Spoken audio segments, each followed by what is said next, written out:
भाऊ, भाजप मुंबईत सर्वात मोठा पक्ष, मोठं यश, अभूतपूर्व यश, काय सांगणार?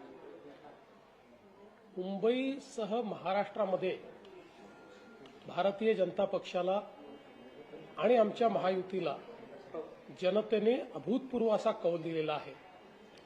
मी असं म्हणेन की जो विकासाचा अजेंडा आम्ही चालवतो त्याला एक प्रकारे लोकांनी दिलेली पसंती आहे. देशाचे प्रधानमंत्री माननीय नरेंद्र मोदीजी यांच्यावर दाखवलेला हा जनतेचा विश्वास आहे आणि मला असं वाटतं की निश्चितपणे एक अभूतपूर्व अशा प्रकारचं हे मॅन्डेट आहे जे कदाचित यापूर्वी कुठल्याच पक्षाला मिळालं नसेल असं मॅन्डेट हे आम्हाला या ठिकाणी मिळालंय. मी महाराष्ट्राच्या जनतेचे अतिशय मनापासून आभार मानतो. मी नागपूरमध्ये आहे, हे माझं मतदारसंघ आहे. याही ठिकाणी नागपूरमध्ये नागपूरच्या जनतेने अभूतपूर्व असा कौल आम्हाला दिलेला आहे. त्यामुळे नागपूरच्या जनतेचेही मनापासून आभार मानतो आणि एकच विश्वास मी देऊ इच्छितो की या अभूतपूर्व विजयानंतर आम्ही कुठेही त्या ठिकाणी अति आत्मविश्वासात जाणार नाही, कुठेही गर्वात जाणार नाही. तर आम्ही असं समजतो की ही जनतेने आमच्यावर टाकलेली जबाबदारी आहे आणि ही जबाबदारी योग्य प्रकारे आम्हाला निभवायची आहे. त्या पुढच्या काळातही आम्ही चांगल्या पद्धतीनं कारभार चालवून, पारदर्शी प्रामाणिकतेतून कारभार चालवून आम्ही हा प्रयत्न करू की या ठिकाणी हे जे काही मॅन्डेट आहे त्या मॅन्डेटला साजेसं आमचं काम असेल.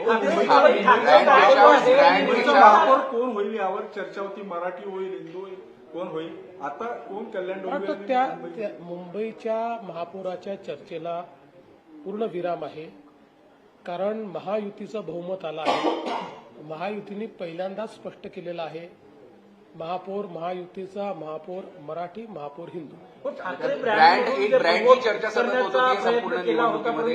ब्रँड जो आहे तो चालला नाही या निवडणुकीत, विकासाचा देवाभाऊचा ब्रँड. मी असं म्हणेन की महाराष्ट्रामध्ये ब्रँड जर म्हणाल तर एकच होता, तो म्हणजे हिंदू हृदय सम्राट शिवसेना प्रमुख बाळासाहेब ठाकरे.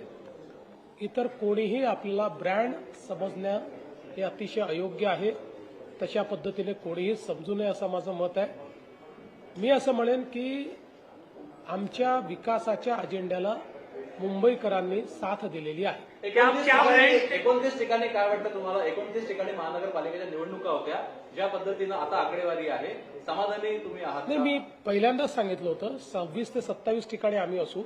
आता मला असं दिसतंय की किमान 25 ठिकाणी तर आम्ही लोक आहोतच, कदाचित 26 ठिकाणी असू शकू. नितेश राणे यांनी व्हिडिओ टाकलेला आहे, कोणतंही यश हे जे तुम्हाला मिळालेलं आहे तुमच्या पक्षाच्या कोणीही, नितेश राणेने एक व्हिडिओ टाकलेला आहे, हसताना तो व्हिडिओ आहे, ठाकरेंना चिडवण्याचा तो व्हिडिओ आहे. त्यामुळे कोणीही या विजयानंतर अशा व्हिडिओच्या बद्दल तुमचं काय मत आहे? नाही, मला असं वाटतं की जिंकण्याचा आनंद आपण व्यक्त केला पाहिजे, पण कुठल्याही परिस्थितीत आपला आनंद हा कोणाला उन्माद वाटेल असा प्रकारे आपण ते करू नये. मला वाटतं आपल्याला सगळ्यांना माहिती आहे की ठाकरे आणि राणे हा एक इतिहास आहे.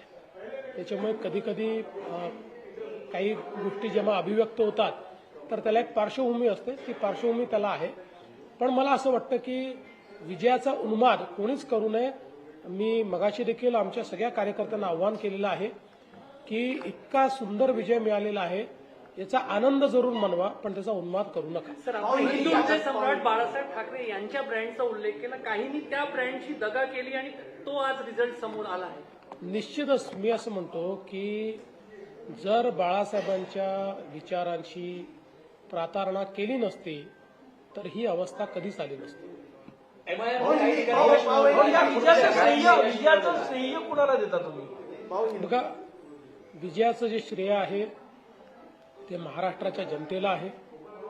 विजयाचं श्रेय आमच्या सर्व कार्यकर्त्यांना आहे. आमचे महाराष्ट्राचे अध्यक्ष रवींद्र चव्हाण, आमचे मुंबईचे अध्यक्ष अमित साटम, महाराष्ट्रामध्ये आमचे निवडणूक प्रमुख चंद्रशेखर बावनकुळे, मुंबईमध्ये आमचे निवडणूक प्रमुख आशिष शेलार आणि यासोबत जे असंख्य कार्यकर्ते आणि पदाधिकारी, या सगळ्यांचं हे श्रेय आहे. आणि विशेषतः मी असं म्हणेन की माननीय प्रधानमंत्री श्री नरेंद्र मोदीजी यांच्यावर जनतेच्या असलेल्या विश्वासाचं हे श्रेय आहे आणि ज्या प्रकारे आमचं जे शीर्षस्थ नेतृत्व आहे त्या ठिकाणी मोदीजी असतील, अमित भाई असतील, आमचे अध्यक्ष नड्डाजी असतील किंवा कार्याध्यक्ष नितीन नवीनजी असतील, महाराष्ट्रामध्ये आमच्या पाठीशी खंबीरपणे उभे राहणारे आमचे नेते नितीनजी गडकरी असतील, या सगळ्या नेत्यांच्या आशीर्वादामुळे हे घडलंय. विधानसभा निवडणूक असो त्यानंतर नगर परिषद आणि आता ही हॅट्रिक साधलेली आहे. एक सुपेरियर कामगिरी संपूर्ण बीजेपीने करत आहे आणि सातत्याने विरोधी पक्ष कुठेतरी कमकुवत अजून कमी होत जाताना दिसतोय सगळीकडे. मला असं वाटतं की विरोधी पक्षाने जो फोकस ठेवायला पाहिजे तो मला पाहायला मिळत नाही. विरोधात असताना मेहनतीने आपला पक्ष उभा करावा लागतो, ती मेहनत करताना ते दिसत नाही. ते जनतेत गेले तर त्यांना फायदा होतो. या निवडणुकीच्या यशानंतर असं वाटलं होतं पुण्यात आता जो काही निकाल आलेला या निकालानंतर या चर्चांना आता पूर्णविराम मिळेल की काय वाटतं इथून पुढे राजकारण कसं? मी त्याच्याबद्दल काहीच बोलत नाही, पण पुणे आणि पिंपरी चिंचवडच्या जनतेचे आभार मानतो. आमच्या विकासाच्या अजेंड्याला त्यांनी जो भक्कम पाठिंबा दिलेला आहे, म्हणजे हा छप्पर फाळके पाठिंबा आहे, तो त्यांनी आम्हाला दिलेला आहे, त्याबद्दल त्यांचे शरद पवार आणि अजित पवार एकत्र आले होते त्यावरून आपण नाराजी व्यक्त केली होती. बोगस मतदार याद्यांचा प्रश्न घेऊन पुन्हा फेक नॅरेटिव्ह पसरवलं जाण्याची शक्यता आहे उद्या सकाळी 9 वाजता. 100% उद्याला ईव्हीएम, शाई, अजून काय काय कुठली मशीन, पॅड युनिट, पाडू मशीन, असे अनेक विषय उद्या सकाळपासून येणार आहेत. पण जनता खुली नहीं है. मुझे बहुत खुशी है कि महाराष्ट्र में भारतीय जनता पार्टी को एक अभूतपूर्व विजय मिला है. भारतीय जनता पार्टी और हमारे सहयोगी दलों ने मुंबई समेत करीब 29 में से 25 जगह पर पूरी मेजॉरिटी पाई है. बीजेपी सबसे बड़ी पार्टी बनी है और मैं हमारे महाराष्ट्र की जनता का, बीजेपी के तमाम कार्यकर्ताओं का बहुत बहुत अभिनंदन करना चाहता हूं. ये जीत प्रधानमंत्री मोदी जी पर महाराष्ट्र के विश्वास की जीत है. ये जीत हमारे सभी कार्यकर्ताओं ने की हुई मेहनत की जीत है और विशेष रूप से जो विकास का एजेंडा हमने चलाया उस पर जनता ने मुहर लगाई है.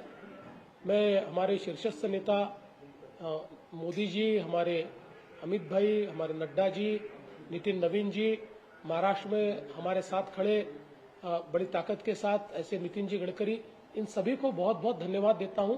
इन सबके मार्गदर्शन में एक बहुत अच्छी जीत हमको मिली है. विशेष रूप से मैं बधाई देना चाहता हूं महाराष्ट्र के हमारे जो प्रदेश अध्यक्ष है रविंद्र चौहान जी को, हमारे मुंबई के अध्यक्ष अमित साटम जी को, और साथ ही में इस चुनाव में प्रभारी के रूप में जो काम कर रहे थे जैसे चंद्रशेखर बावनकुळे जी और आशीष शेलार जी को और तमाम हमारी टीम को मैं बधाई देना चाहता हूं.